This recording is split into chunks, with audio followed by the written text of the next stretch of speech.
Abril ha sido un mes complejo en nuestro país.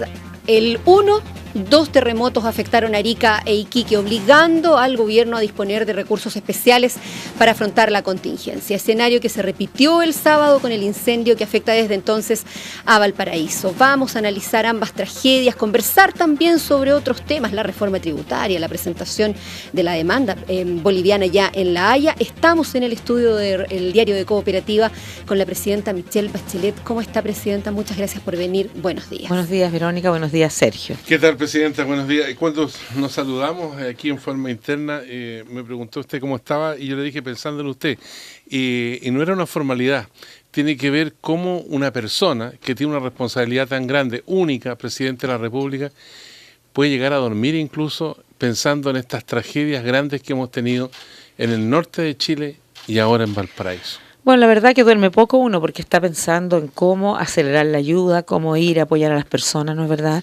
Y en ese sentido está imaginando, porque no solo uno piensa, y de hecho lo hace, en las medidas de emergencia, en las cosas que hay que tomar, estar llamando por teléfono a distintos lugares, asegurándose que las cosas estén pasando, porque a veces, usted sabe, buenas ideas, pero cuesta que se operativicen, pero también pensando por sobre todo que luego de la etapa de emergencia, que obviamente tanto en el terremoto en las regiones de Arica, Parinacota y Iquique, tanto como el incendio en Valparaíso, uno piensa lo primero, resolver, proteger a las personas, ¿no es verdad? Evitar que podamos tener situaciones que lamentar, y en el caso del incendio en particular, controlar y terminar con el incendio, pero además uno imagina lo que viene después, ¿no?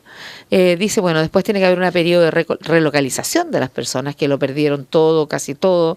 Tantas personas, tanto en el norte como en Valparaíso, cuyas casas quedaron totalmente inhabilitadas. Hay distintas cifras de acuerdo a las regiones, ¿no es verdad? El caso de Valparaíso, yo creo que todavía no hemos terminado con el catastro completo porque todavía el incendio continúa. Afortunadamente anoche se logró controlar su poco. Van a ser más de 11.000 los damnificados, dice sin usted, duda, presidenta. sin duda. Pero además después viene el tema de la reconstrucción, ¿no? Entonces en la noche, que Sergio me preguntaba, yo me empiezo a imaginar primero qué más hacemos, qué otras cosas podemos traer a Chile, por ejemplo, para terminar una vez por todas con este fuego. Y por otro lado, ¿qué otras cosas uno puede pensar? ¿Cuánto podemos hacer en nuestro país?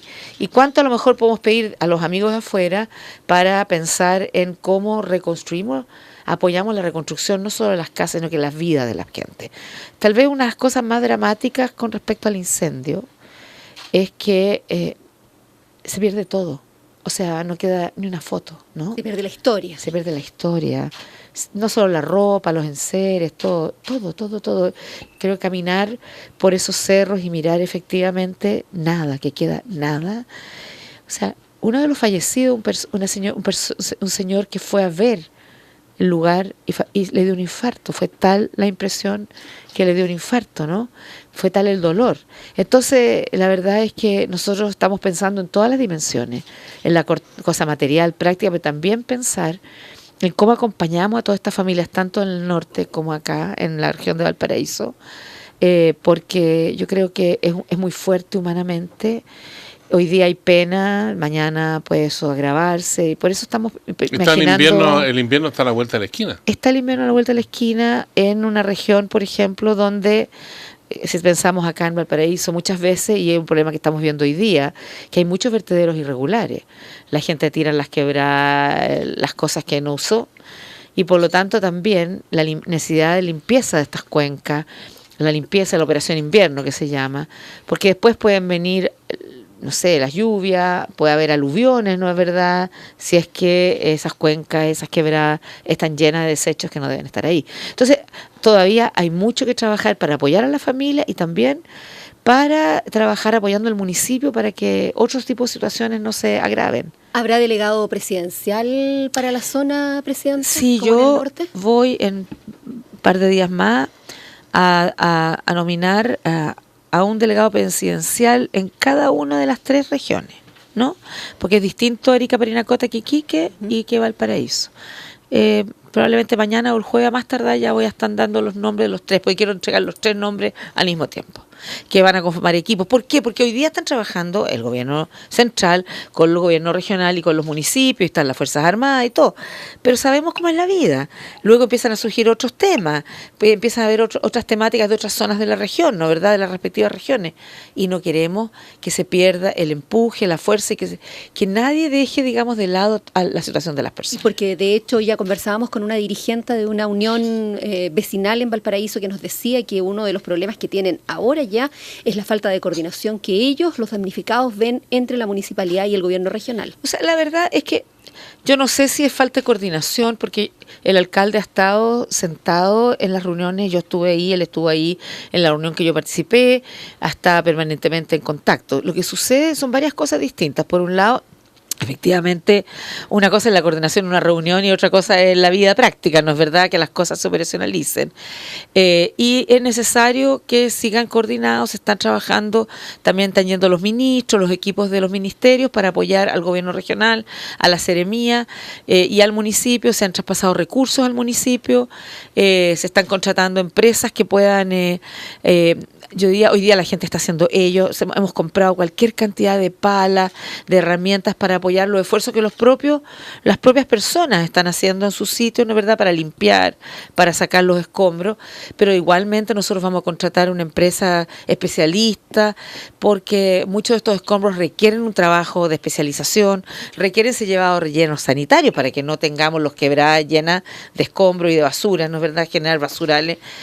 Así que obviamente siempre toda coordinación mejor es lo adecuado, pero hay otras cosas que hay que hacer. Mire, nosotros hemos comprado toneladas y toneladas de comida, de útiles de aseo, y ayer en la tarde, hasta las 6 de la tarde, era imposible llevarlo a los cerros porque estaba lleno de vehículos de las personas que iban, o voluntarios, o que van a mirar, o que van a acompañar. Entonces ayer el almirante Leiva tuvo que sacar una orden de limitar los vehículos para que la ayuda pueda llegar a los cerros, porque aquí pasó lo siguiente. Obviamente lo primero que uno hace es decir, evacuemos, ¿no es verdad? O sea, aparte la gente que sola viendo al principio el incendio que bajó, claro. Pero la gran mayoría de las personas quedan hasta el último momento porque quieren cuidar sus cosas, ¿no es verdad? Tienen la esperanza que el incendio no llegue. Entonces, bueno, ahí se empezó a evacuar de manera organizada, pero nosotros dijimos, ok, los albergues.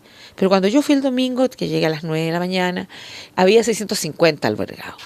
Algunos iban a ver sus cosas y volvían. Pero cuando subimos a los cerros nos dimos cuenta, y toda la ayuda estaba concentrada en los albergues, pero nos dimos cuenta el domingo que la verdad que había alguna gente en los albergues, pero la mayoría de las personas estaban en los cerros. Habían ido a alojar a las plazas y volvían a sus casas a tratar de encontrar algo, recuperar algo o limpiar.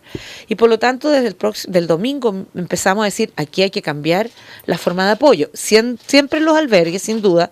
Ahora, hasta anoche había más de 1.000 personas albergadas, 1.200 personas, pero hay gente que se está quedando en los cerros. Llevemos allá la ropa, llevemos allá la comida, llevemos allá los útiles, baños químicos, sí. Todo eso hoy día se está resolviendo porque fíjese que no había oferta suficiente de baños químicos.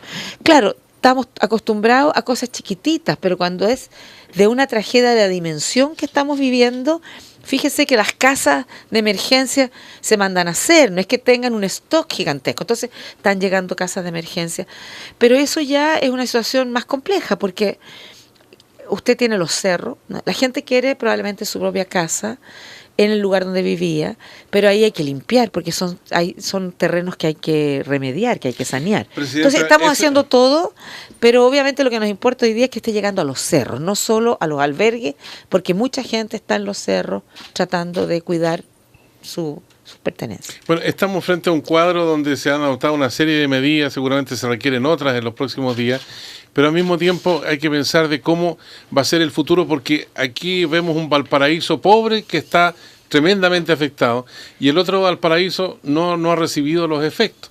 Entonces, pero en ese Valparaíso pobre tenemos muchos sitios irregulares, hay tomas que se han protagonizado en el pasado y se han mantenido ahí en una situación irregular, y hoy día se ha convocado desde el gobierno a expertos en la materia. ¿Cómo se hace entonces para pensar el futuro más allá de la carpa, de la casa de emergencia? Porque esta situación se torna grave si permanece en las condiciones como está hoy día, Presidenta.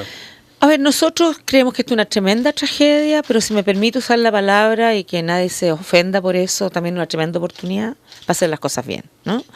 Y en ese sentido, claro, cuando pasan estas cosas, todo el mundo habla de que no hay planificación urbana y todo eso, después, digamos, ¿no? Después de la batalla, digamos, ¿no? Sin embargo, yo creo que efectivamente es cierto que uno ve Valparaíso, yo quiero decir que hay cerros donde hay gente de mucha pobreza, pero hay cerros que fueron quemados, que hay gente de clase media también, hay familias de distintos niveles de ingresos que han sido afectados, ¿no? Sin embargo, uno sabe que Valparaíso y Viña son las dos ciudades que tienen la mayor alta concentración de campamentos. Campamentos que son ya como, en el fondo, son campamentos... Están institucionalizados. Sí, o sea, algunos son muy iniciales, pero hay mucho campamento que ya tiene agua potable, que tiene alcantarillado, que tiene luz eléctrica, pero que algunos no todavía. Entonces, efectivamente ha ido un crecimiento de la ciudad de manera totalmente no planificada, irregular, con poca conectividad, realmente con poca dimensión de ciudad, ¿no? Pero la gente vive ahí en sus cerros y la verdad es que lo que nosotros vamos a hacer ahora es que vamos a buscar en la mirada de la reconstrucción. ¿Cómo reconstruimos de una manera más ordenada? ¿Un plan maestro? Un plan maestro. Eso es la idea de poder realmente, llámese como se llama, de poder imaginar la ciudad de una manera adecuada, más digna, más, a ver, yo diría, donde realmente podamos, entendiendo que Valparaíso tiene una particularidad propia, ¿no es verdad? Que tiene una geografía que lo hace complejo desde el punto de vista de una reconstrucción, donde hay lugares donde no debiera haber casas, efectivamente, nunca, ¿no? Porque están en quebradas, en lugares donde pueden tener... Pero donde la gente ama su ciudad y por lo tanto tenemos que trabajar con expertos para que la reconstrucción sea un proceso en que realmente nos hagamos cargo de todas estas cosas. Pero no es solo la ciudad, fíjese... Perdón, pero yo quiero preguntarle antes algo con respecto a este plan maestro. ¿En cuánto tiempo va a estar listo el plan maestro y cómo se va a financiar ese plan maestro? Bueno, dos cosas que nosotros todavía no tenemos el plazo dado a eso. Lo primero que estamos preocupados, y está la gente de vivienda terminando en catastrar cuántas son las casas afectadas. Y aquí tenemos dos medidas distintas. Vivienda estima que son aproximadamente 2.500 las casas catastradas. El alcalde ha hablado de 3.500. Hoy día se van a poner de acuerdo, están terminando el catastro con la familia, suponiendo que el fuego no continuara, porque antenoche Ramadita sufrió también y nuevas casas fueron afectadas, ¿no es verdad? Pero estamos pensando en general, entre 2.500 casas a 3.000, entre casas y edificaciones, porque tenemos consultorios afectados, jardines Junji, jardines íntegros, o sea, no es solo casas, ¿no? Entonces, hay situaciones distintas. Tenemos personas que son propietarias, personas que son arrendatarias, ¿no es verdad? Y personas que están viviendo en campamento. O sea, son distintas situaciones que hay que mirar. Y entonces tenemos dos procesos. Yo no le puedo dar plazo en este momento, pero sabemos que los temas de largo plazo probablemente van a tomar todo el gobierno, en sentido de garantizar, asegurar todo, porque estamos hablando de 11.000 personas, ¿no? Sin embargo, yo le diría, la primera medida es proteger a la gente, luego relocalizarla. Y para la relocalización estamos pensando en distintas iniciativas, desde subsidio de arriendo, subsidio a familias que puedan tomar a sus familiares y tenerlos con ellos, mientras se buscan otras posibilidades. A diferencia de otros lugares, Valparaíso es probablemente uno de los lugares donde es el menos indicado para tener barrios de emergencia, ¿no? No hay dónde, dice usted. O sea, hemos identificado por convenios nacionales, en Playa Ancha hay un sector de que si hubiera necesidad de tener barrios de emergencia, hay un espacio, y después hay uno en Achupaya, ¿no es verdad? Y hay otro como allá en Quilpué, ¿no? Hay muchos lugares.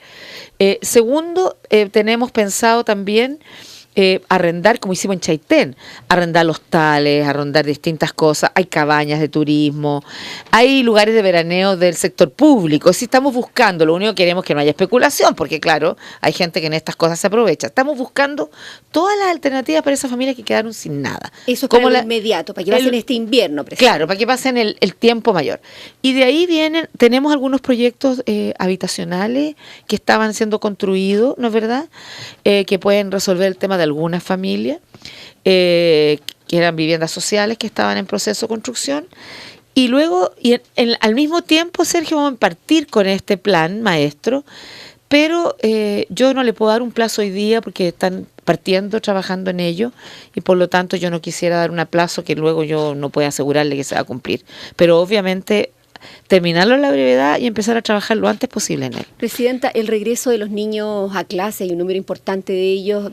Hablábamos ayer con el director de una escuela que ha servido de albergue y solo de sus alumnos había cerca de 70 que habían perdido sus casas. ¿Cómo se va a organizar el regreso de ellos a clases? ¿Va a haber libros de los que entrega el Estado nuevamente disponibles para esos niños? Sí, efectivamente, en el día de ayer nosotros en la reunión con los ministros, yo le pedí al ministro Eizaguirre y ya habían estado empezando ellos trabajando. Hay trabajo con algunas organizaciones de una campaña que se va a llamar Un niño, una mochila, ¿no? Que queremos entregarle a cada niño damnificado una mochila con sus útiles escolares. Entonces ya está en contacto con la JUNAEP para que pueda reponer, pero insisto, a veces este tipo de catástrofe que se está haciendo, hay cosas que no preguntan. Entonces ahora tenemos que ir a esa parte, ¿no? A preguntar, porque nadie se le ocurre preguntar si perdió la casa y todo, sí, pero si se perdió el uniforme escolar. Entonces ahora estamos en esa etapa de catastrar a la familia para entregarle un uniforme escolar a los niños, útiles escolares y una mochila para que puedan retomar las clases. Una carta importante de las clases se van a retomar el día 21, el lunes próximo. Sin embargo, en aquellos albergues, generalmente este tipo de situaciones toma un par de semanas al menos en la gente albergada. Entonces, los otros colegios que estén en condiciones, se va a restituir, por ejemplo, niños que sus colegios se pueden haber quemado, tomarlos con otros niños de otras escuelas en la comuna, ¿no es verdad? Dependiendo si están en otros lados de la comuna. Lo mismo pasa con los pacientes del consultorio Las Cañas.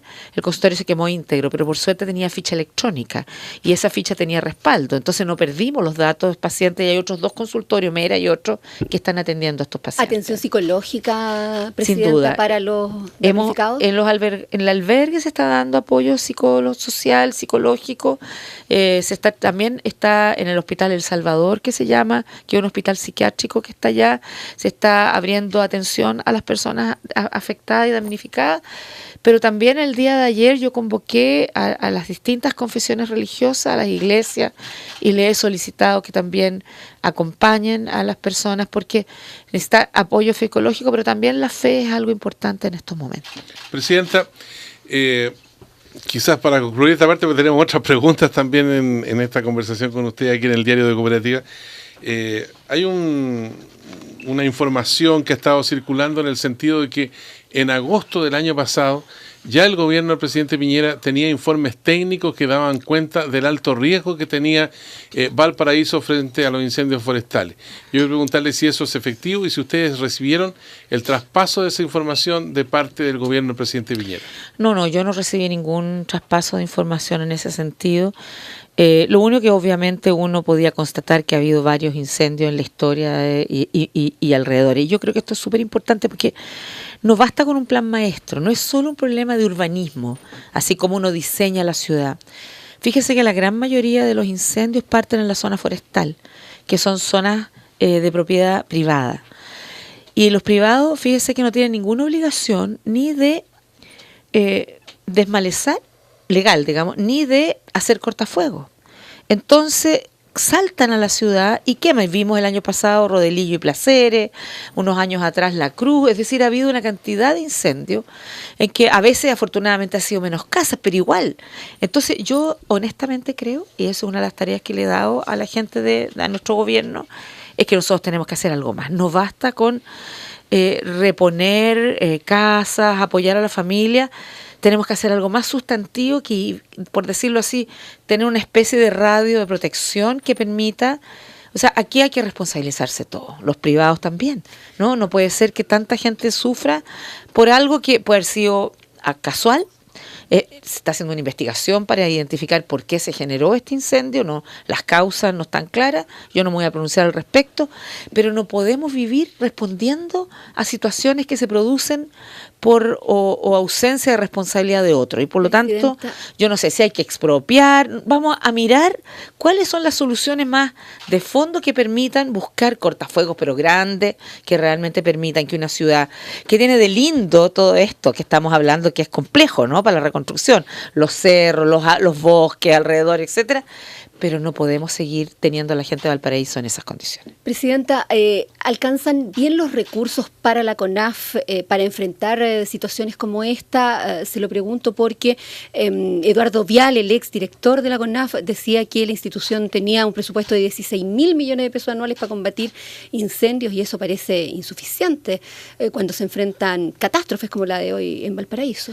Bueno, yo creo que probablemente ningún organismo del Estado tiene toda la plata que quisiera para las distintas cosas, pero cuando hay una catástrofe, lo que los gobiernos hacen es decir, no nos midamos en recursos y hagamos todo lo que hay que hacer y se reasignan recursos, ¿no es verdad?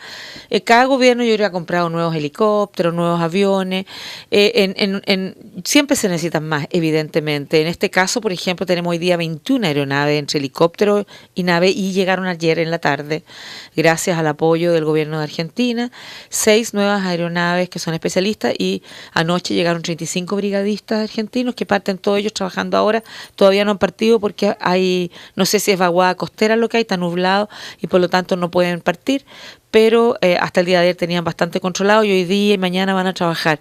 Entonces yo le diría, sí, puede que se necesite más. Y nosotros seguiremos apoyando a CONAF para que pueda seguir en esta tarea. ¿Y bomberos, presidente? Y bomberos también, por supuesto. Y bomberos hay que seguir apoyándolo. Nosotros en mi gobierno anterior cambiamos todo el equipamiento, un montón de bombas nuevas. Pero ellos siguen haciendo colectas, pues, presidenta. Seguramente. Y porque les cobran peaje. No, pero eso fue una cosa puntual y que sin duda se resolvió y fue un error de una concesionaria, ¿no es verdad? Hay que cambiar el estatus a bomberos en relación con lo que se ha hablado de la profesionalización, el hecho que tengan ingresos propios, que tengan remuneración. O sea, por tienen ingresos propios, un grupo tiene remuneración. Son los voluntarios las personas que efectivamente no tienen este estatus.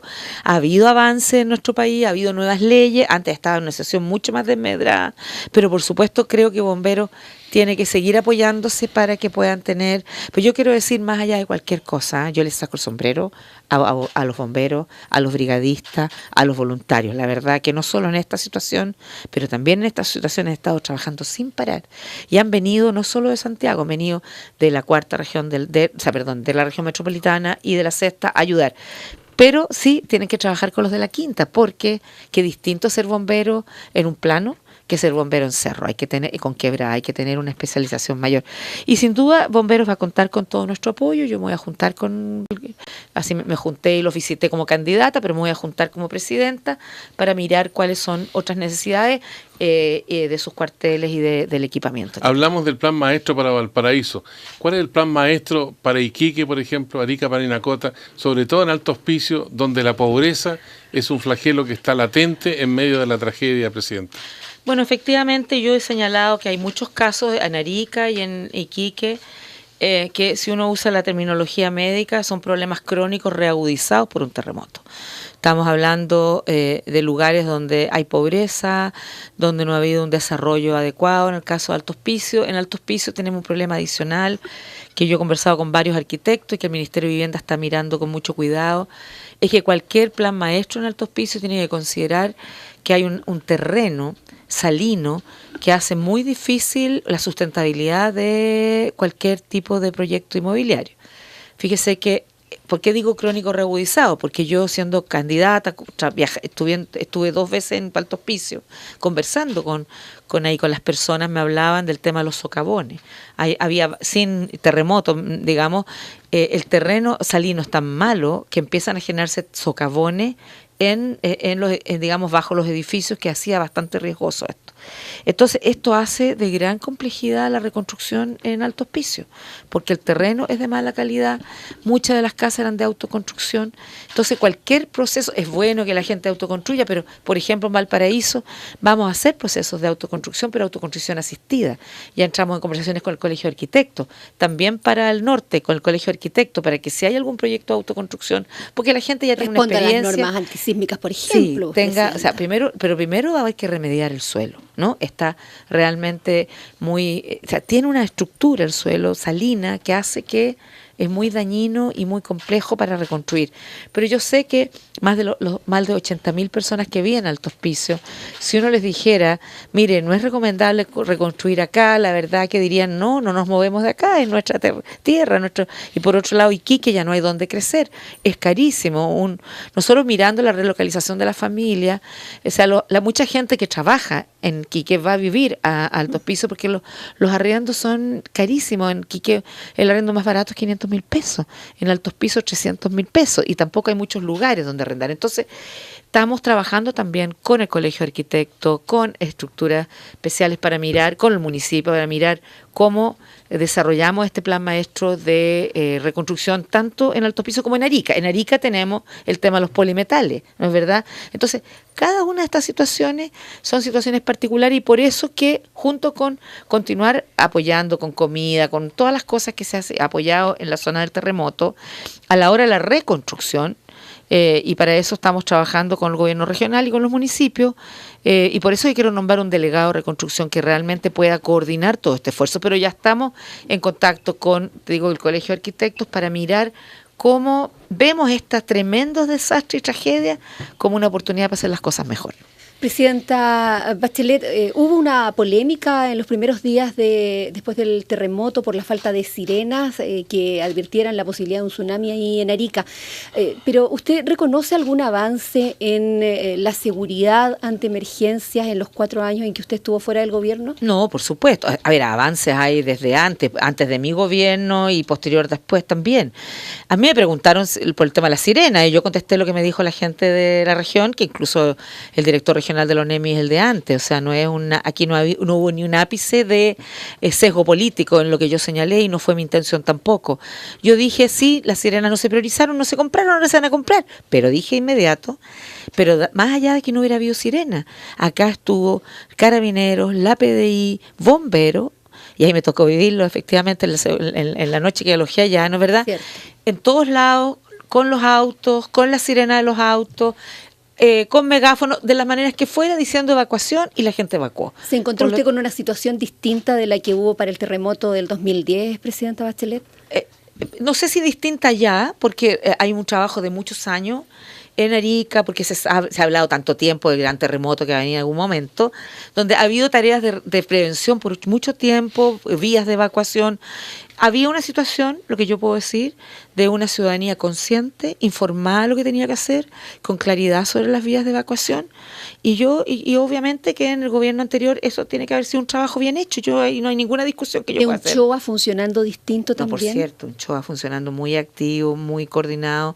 ¿Y una ONEMI, presidenta? Una ONEMI funcionando bien, yo lo he visto, he estado en reuniones con ellos, cuando hemos estado haciendo reuniones de chequeo con los gobiernos, invitamos siempre al director de la ONEMI.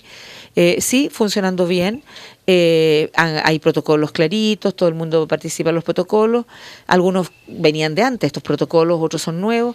Y probablemente siempre habrá cosas que hay que seguir mejorando, y que cada nuevo... Chile, lamentablemente, es un país que tenemos desastres naturales, seguramente nos enseñan nuevas cosas. Eso funciona bien, pero fíjese que también lo que funciona, que es indispensable, es que todas estas cosas sean con participación de la ciudadanía, porque una ciudadanía organizada, que conoce las cosas, la verdad que responde mejor.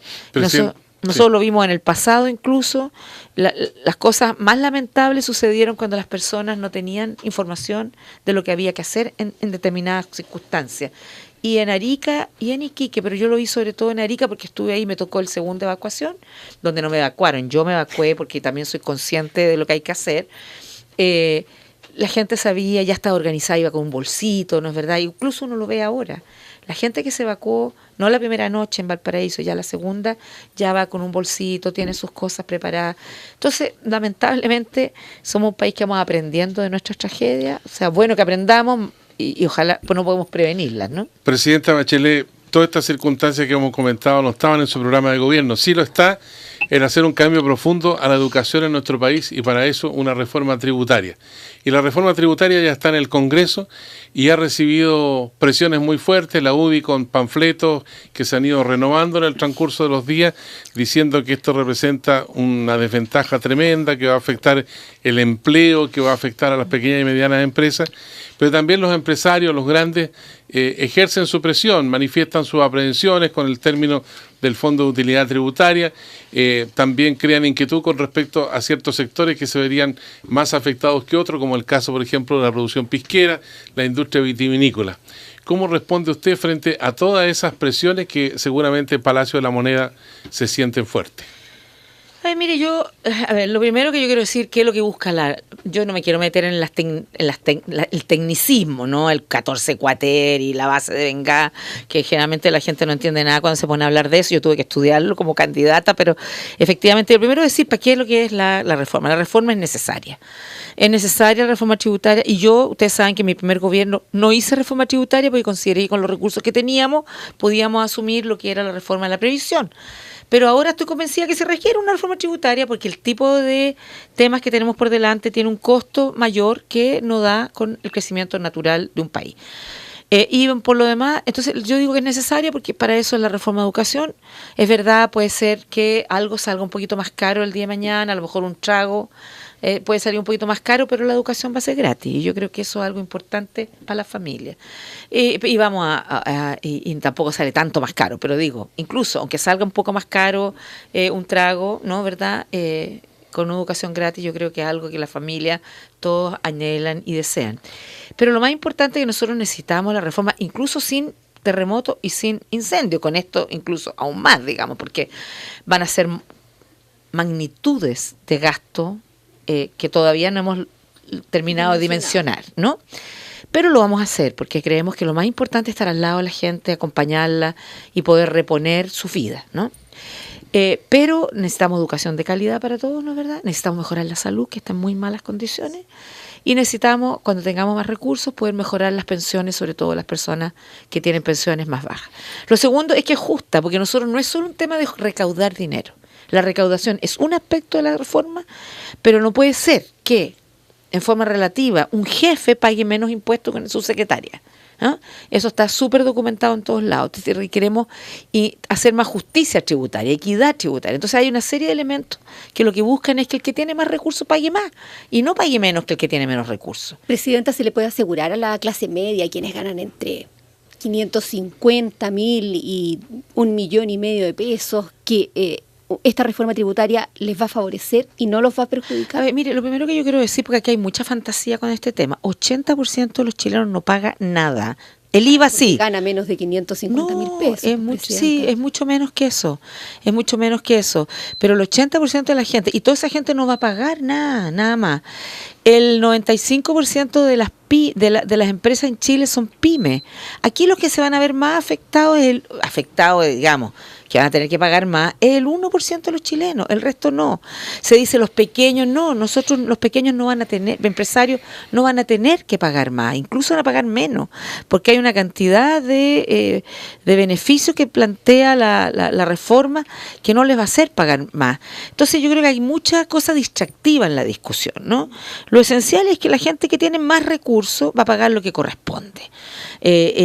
Porque hay mucha ilusión, hay mucha evasión, ha aumentado en los últimos 4 años la ilusión y la evasión, y por lo tanto nosotros queremos darle al Servicio de Impuesto Interno facultades para que realmente pueda cumplir y asegurar de que disminuyamos la evasión y la ilusión. La verdad, ustedes saben, la ilusión es por mecanismos legales, la evasión es de manera ilegal.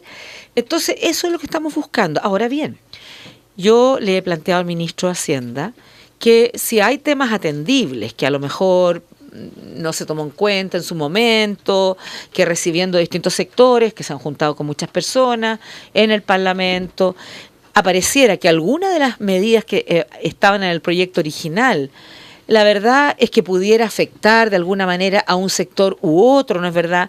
Yo le digo al ministro, mire, el Pisco, por ejemplo, son pequeñas cooperativas, no son grandes empresarios, o sea, no todos, miremos cómo. Entonces, hoy día nosotros vamos a ingresar algunas indicaciones, ¿no? Hay un plazo hasta las 12 del día para ingresar algunas indicaciones de corregir algunas cosas que nos han hecho sentido que efectivamente hay que corregir, ¿no? ¿Esperaba usted díscolos, dentro de la nueva mayoría tan luego, Presidenta? No, yo no lo calificaría de díscolo. Lo que pasa es que los parlamentarios representan sus regiones, sus sectores, y obviamente que tienen que señalar al ministro, al gobierno, mire, esto, ¿por qué no lo cambiamos un poquito? Entonces yo he dicho, mire, podemos hacer muchos cambios, y le he dicho también a los partidos de la oposición, muchos cambios, pero con dos criterios. Primero, dígame entonces qué otro impuesto subimos, porque lo que no estamos disponibles es bajar la cantidad de recursos, porque necesitamos los recursos para la reforma educacional y para otras cosas. Entonces, si usted quiere bajar uno, ¿cuál subimos? Propóngame alternativa. Y lo segundo, nada que implique ir en contra de lo básico, que es más justicia tributaria, ¿no? Porque claro, es fácil de repente eliminar todo. O sea, el otro día una señora me decía en la calle, por favor, súbame el sueldo. Y después me dijo, y baje el impuesto a la benzina. Entonces, claro, uno no puede subir todo y bajar los impuestos, o sea, tiene que buscar, si uno hace una cosa, que yo estoy de acuerdo, soy súper abierta para todos los cambios, pero ¿qué hacemos en cambio? No va a haber rebaja el impuesto a la benzina, por lo tanto. No, lo que nosotros hemos planteado es que estamos primero que nada mirando el CIPCO, ¿no? Cómo realmente el CIPCO puede contribuir, ¿no? Presidenta. Y va a haber rebaja, o sea, hay cambios también en términos del diésel, ¿no? Pero ahí queremos que quede muy clarito que es para uso particular y no para las personas, que de verdad es un instrumento de trabajo. Presidenta, brevemente para terminar, ¿cuándo se va a conocer íntegramente la madre del cordero? ¿Cuál es la madre del cordero? La reforma educacional. Y si va a cumplir las 56 medidas a pesar de las dos catástrofes que hemos tenido. O sea, nosotros vamos con las 56 medidas son de todo tipo, desde envío de proyectos de ley, a identificación de localidades, a cosas concretas que se empiezan a ver dentro de los primeros 100 días, como el bono de marzo, que ya se está pagando y se ha pagado a muchas familias, ¿no es verdad? Incluso después del terremoto, el ministro de Interior fue a Pozo Almonte y me contó que ahí en la calle se estaba entregando el bono de marzo, que además venía súper bien, porque viene bien en cualquier momento, pero además en el contexto de terremoto viene particularmente bien. Pero yo quiero decir que nosotros estamos, la reforma educacional es muy compleja, ¿no? Es muy amplia y además no es una reforma, no es un listado de supermercado, ¿no? Como de cositas así separaditas, sino que es una cosa comprensiva, integral. Entonces, el ministro ha estado trabajando muy fuertemente en esto, por un lado reuniéndose con los distintos sectores, escuchando, pero por otro lado desarrollando. O sea, nosotros teníamos ya algo hecho en campaña, pero además él mirando cómo hacerlo. Entonces, hemos estado discutiendo un solo proyecto o proyectos separados, porque si no, un solo proyecto gigante son no sé cuántos años de discusión. Estamos mirando ese tipo de temática, pero él tiene el compromiso de los 100 días de enviar, yo diría, una reforma, más allá de que pueden ir otros proyectos de ley que vayan después de los 100 días. Pero dentro de los 100 días, el ministro va a cumplir con el envío de un proyecto de ley que sea integral, comprensivo, pero que en el fondo lo más importante que tiene el proyecto, más allá de las cosas técnicas específicas, tiene la idea base, el concepto base de la reforma educacional, es que la educación deje de ser un bien de consumo y se transforme en un derecho social. Eso es como la base. Hay situaciones que son complejas, como el proceso, que también es un compromiso nuestro, que es de desmunicipalización de la educación, pero ahí tenemos que mirar cómo la operacionalizamos, porque el ministro usó una frase que mis asesores comunicacionales me dijeron una vez que yo la usé, que no debía usarla. Yo dije, ¿cuál? No quiero en la reforma educacional un Transantiago nuevo, dije yo, ¿no? Él lo usó después, entonces todo el mundo se aterra, no usa esa palabra, pero la verdad es que no quiero, lo que quiero decir, es que por hacer las cosas integrales, no quiero que se afecte la situación de las personas. Entonces tenemos que hacerlo bien, vamos a desmunicipalizar, pero tenemos que al mismo tiempo desarrollar la capacidad del Estado para que esté en condiciones de hacerse cargo de esos colegios desmunicipalizados. Por eso esto va a ser todo, como hacemos en Chile las cosas, gradualmente para que las cosas funcionen bien, porque ya aprendimos de cuando uno hace todo de un guaracazo, ¿no? A veces las cosas no resultan bien. Hay un Transantiago. Espero que no. Le queremos agradecer. Vamos a seguir mejorando el Transantiago, además. Le queremos agradecer al presidente de la República que haya venido aquí al Diario de Cooperativa para conversar con nosotros. Vemos que sus asesores están angustiados porque no hemos pasado del tiempo que habíamos presupuestado, pero Presidenta, la necesidad de los chilenos de informarse, de escuchar la palabra de la primera mandataria, sin duda que tiene una importancia extraordinaria a través de la radio, están escuchando en todo el Norte Grande a través de las filiales cooperativas y por supuesto en Valparaíso, la zona afectada, y a través de todo Chile, así que le agradecemos la gentileza de venir a conversar con nosotros, que es una conversación con los chilenos. Muchas gracias, Sergio. Verónica, y quiero solo decir y asegurarle a todas las personas del Norte Grande, de Arica, Parinacota, Iquique y todas sus comunas de la región, como las porteños, que no están solos, vamos a trabajar fuerte para que puedan levantarse nuevamente y tener una vida más digna como se merece. Me van a matar mis jefes y sus asesores, pero imposible no preguntarle por la demanda boliviana, la memoria que se presenta hoy. El presidente Evo Morales dijo en una entrevista que transmitimos poquito antes de que usted llegara, Presidenta, que si un dictador como Pinochet había planteado una propuesta de salida al mar para Bolivia, como una presidenta socialista no lo haría, que el fallo anterior con Perú demostraba que había temas pendientes, que los tratados son revisables. Mire, lo primero que yo quiero decir es que nosotros le hemos pedido a la gente, a Felipe Bulnes, que esté allá, y que nos traiga una copia de la presentación boliviana para decidir como país cuáles van a ser los cursos de acción y cómo continuar en ello. ¿Tranquilo el gobierno frente a esto, Presidenta? O sea, sí, nosotros tenemos muy claro que nosotros respetamos los tratados internacionales y para nosotros eso es un tema clarito, pero vamos a esperar a analizar la memoria boliviana para tomar las decisiones de cómo vamos a seguir esto. Presidenta, respire profundo y que tenga un buen día. Muchas gracias. Vamos a seguir trabajando con mucha fuerza en todos los temas y, por cierto, en quienes más lo necesitan, que nuestra gente que lo está pasando muy mal en el Norte Grande y en Valparaíso. Gracias por su Gracias a usted y espero volver pronto. Sí, pues siempre tiene la puerta abierta acá. Después nos vamos a cambiar, eso sí, al barrio Yungay. Me estaban contando que se van a Yungay. Nos vamos con el roto chileno. Está muy bien. El lindo barrio ahora se está reponiendo con mucha fuerza, así que feliz de ir allá entonces. La Presidenta de la República, Michelle Bachelet, esta mañana en el Diario de Cooperativa. Hasta la vista, Presidenta. Hasta la vista.